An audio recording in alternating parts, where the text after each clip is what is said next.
Soon you will be visiting the Dickson Mounds Museum. There you will learn about American Indians who have lived in Illinois for thousands of years. Dickson Mounds is a special place to study Indian culture because of where it is located and what has been learned here. The museum stands on a bluff top near the Illinois and Spoon Rivers, a place where Indians once had their hunting and fishing camps, farms, villages, and ceremonial centers. Since there are no written records from people who lived around Dickson Mounds in the distant past, archaeologists and other scientists must work together and share the things they learned to better understand 12,000 years of environment and culture in Illinois. Like detectives, archaeologists can only study the lives of people from the clues they've left behind, such as the remains of their towns, temples, houses, tools, foods, ornaments, and pottery. In addition to studying artifacts, people can learn about life in the distant past by studying the legends and traditions of Indian people. Many of these stories and customs are thousands of years old and help to explain the artifacts that archaeologists find. One of the things archaeologists have learned is that there were special connections between people and animals. Hunting tools tell how animals were killed. The bones of animals tell which animals contributed most to the survival of Indian people. The depictions of animals on such things as pottery, jewelry, pipes, shells, and stones are much harder to understand. These sometimes mysterious artifacts suggest that animals were more than a source of meat to eat, hides for clothing, and bones for tools. Animals were also important in the spiritual beliefs of Indian people. When we read the stories of Indian people from across America, some views of animals seem to be shared by many tribes. Throughout time, American Indians have viewed all living things as relatives. While some people see animals and humans as very separate and different creatures, Indian people have always viewed animals as brothers and sisters, grandfathers and grandmothers, or wise teachers whose messages guided one through life. Some Indian legends say that animals, the first beings on Earth, made life possible for humans. Because native peoples lived close to the Earth, they were able to observe how animals survived and learned how to use the environment. In his book, Indian Boyhood, Charles Eastman, a Sioux Indian, says, "We were not only good mimics, but we were close students of nature. We studied the habits of animals." Animals were more than teachers. They were also providers. Their bodies provided much of what Indians needed to survive: food, clothing, and tools. Indian peoples also learned that the earth is a delicate thing with many gifts to offer, but there must be a balance between what is taken from the earth and what should be given back. Indians were concerned that animal resources used unwisely would not come back. When Indians hunted, they used most parts of the animals they'd killed. They were also concerned with not offending the spirit of a living thing they had killed.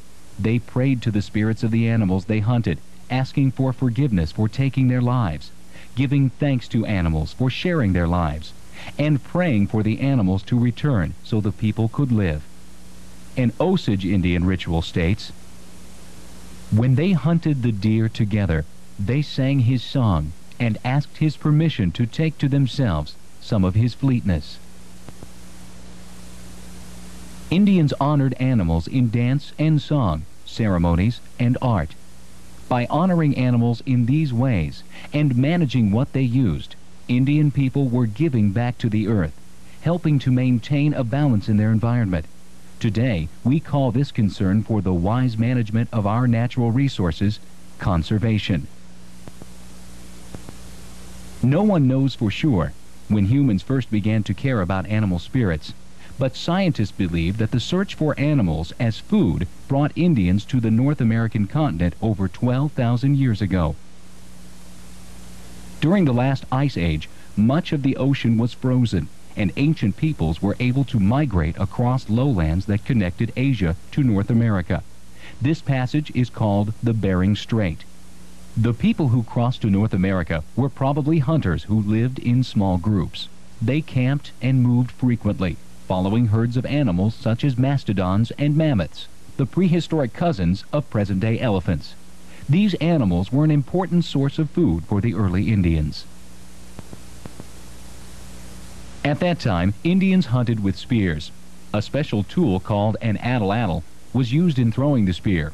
The atlatl enabled hunters to throw their spears farther, more accurately, and with greater force. In Indian cultures, men were usually the hunters and tool makers. However, the hunting of animals also involved women. Women removed the skins and butchered the meat. Women cooked the meat, scraped and tanned hides into leather, and sewed the leather into clothing and other needed items. Not all animals were hunted. Some lived with Indian people. Archaeologists have found the remains of domesticated dogs. They were perhaps hunting companions as well as pets, able to trap and hold it at bay during the hunt. They may have also pulled sleds and protected their owners from wild animals. Sometimes dogs were eaten for special rituals. When the ice age came to an end, the climate warmed, new life grew. Large animals such as the mastodon became extinct. Descendants of the first hunted tailed bison, smaller and time, their lifestyle became wild. Hunted seasonally in all year round. Fished and gathered wild foods, and to grow some food in gardens. Gardening became more important 5,000 years ago. Archaeologists find unusual clues from this site that tell just how much animals meant to people. In the eastern United States, a group of people of 2,000 years ago, referred to as the woodland culture, made animal-shaped objects for ceremonies. They often put these items in people's graves. The objects were frequently made from special materials obtained by trade. Some woodland people used animal teeth and claws as charms and decorations on clothing, made headdresses with deer antlers, and cut animal shapes, such as bird claws, from rare materials like copper, shell, and mica. They also carved fine-grained stones into pipes in the shapes of animals like frogs, waterfowl, owls, hawks, ravens, bear, and beaver. One group of woodland Indians, known as the effigy mound culture, expressed their connection to animals by building ceremonial mounds in the shapes of animals, such as panthers, bears, and birds. Along with the increased use of animals in art and sacred places, and a shift in the types of animals that were hunted, came a change in how animals were hunted. People began to use the bow and arrow. People living near Dickson Mounds and everywhere else began using bows and arrows as their main hunting tools around 600 A.D. These tools were improvements over the spear and atlatl. With a bow, one could quickly shoot several arrows in succession and take game at greater distances. Furthermore, less risk was involved in bow hunting than in spear throwing. With spears, hunters were always somewhat close to their prey. A new way of life supported by major crop plants developed 1,200 years ago. The people who lived around Dickson Mounds became farmers. We call these farming people the Mississippians. Growing important foods such as corn, beans, and squash drastically changed the way people lived. Quantities of these foods could be raised and stored to feed larger populations of people over a long period of time. Communities grew, and in some places, chiefdoms developed. Chiefdoms were groups of towns that had important ceremonial centers, governed by a chief. Despite all the energies that went into farming, Mississippians continued to use animals as food. Animals were hunted with bows and arrows, but people also trapped animals. Small animals, such as rabbits, squirrels, and birds, could be shot with arrows, snared by the leg, or caught in wooden traps. Larger game could be driven together into large enclosures to be killed easily or driven off cliffs. Trapping, spearing, and shooting arrows were all techniques used to hunt mammals and birds. People also got animals from the streams and lakes, catching fish and turtles with hooks, spears, nets, and a kind of fish trap called a weir. Mississippians continued to build mounds. as had the earlier peoples. But some of these mounds were built as platforms for buildings used by chiefs or in ceremonies. Although they were not building mounds in the shapes of animals, animals still held an important place in their religious beliefs and in their view of how the world was organized. Legends tell that American Indians believed in an upper world, which was above the sky. This world, where we live on the earth,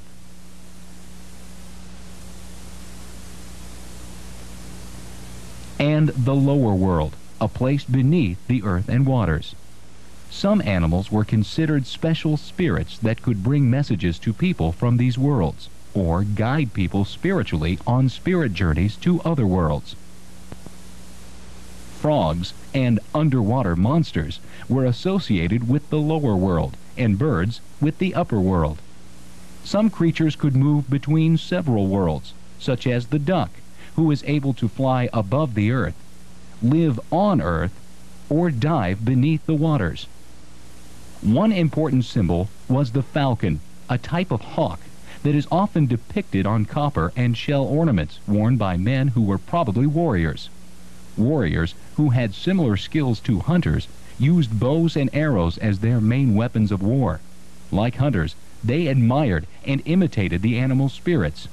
Falcons were special hunters, able to kill their prey quickly and quietly.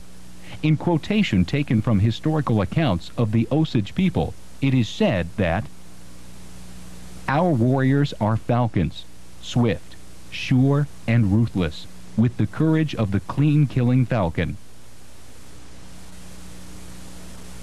Warriors often dressed in feather capes, wore bird-like masks, or tattooed and painted bird-like designs on their faces. They wished to possess the power of the falcon when they were about to face their enemies. Other animal symbols commonly found in Mississippian culture include lower world animal symbols such as snakes, frogs, beavers, and underwater monsters. Like the falcon, these animals had special meaning. Some symbols, such as snake-like animals, were from the lower world and associated with the fertility of the earth and the power to make things grow. Symbols like this appear on objects that may have been used in planting and harvesting ceremonies. Archaeologists find pottery with attachments on the rims that resemble duck heads and tails.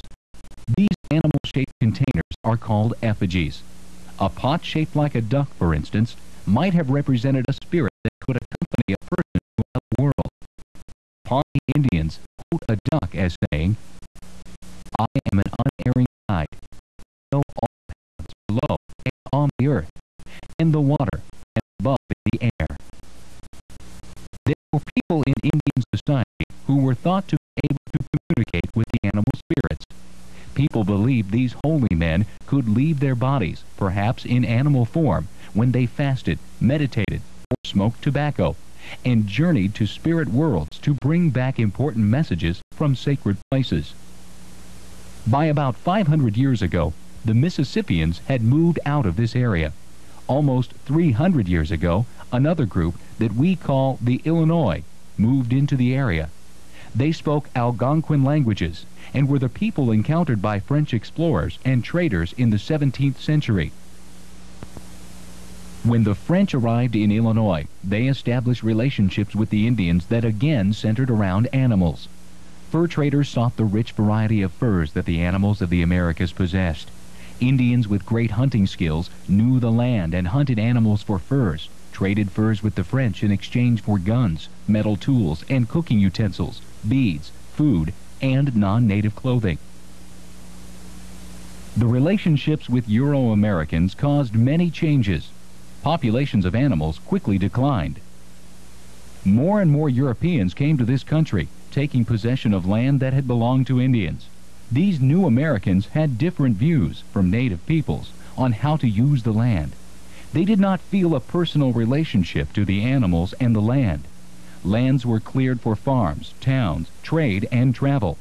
In the process, within a single generation, Illinois prairies and woodlands were severely damaged. Animals that were the mainstay of Indian life, such as the deer and turkey, were almost wiped out. In the 1830s, Most Indian tribes were forcibly removed from Illinois. Now many native peoples again live in Illinois, not as tribal groups, but as individuals and families scattered across the state, often removed from their ancestral traditions. Today, many Americans are beginning to understand the delicate balance of nature and how easily species of animals and plants can be brought to extinction.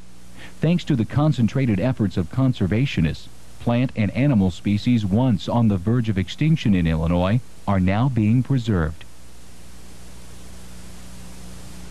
Today, American Indians who are in touch with their ancestral customs still maintain ties to the spirits of the animals. The feathers, fur, and teeth of animals are still part of ceremonies and costumes. Animals are still honored in songs, prayers, and dance. More importantly, we can still learn about the animals' gifts to people by reading Indian legends available in our libraries and bookstores, by listening to Indian storytellers, or by interacting with nature ourselves. When you come to Dickson Mounds Museum, you will see how Indian people interacted with animals. You will experiment with animal resources and learn from games and stories how to appreciate the spirits of the animals. The museum is a place to which you can return throughout your life to learn many things about life ways in the past and the science of archaeology.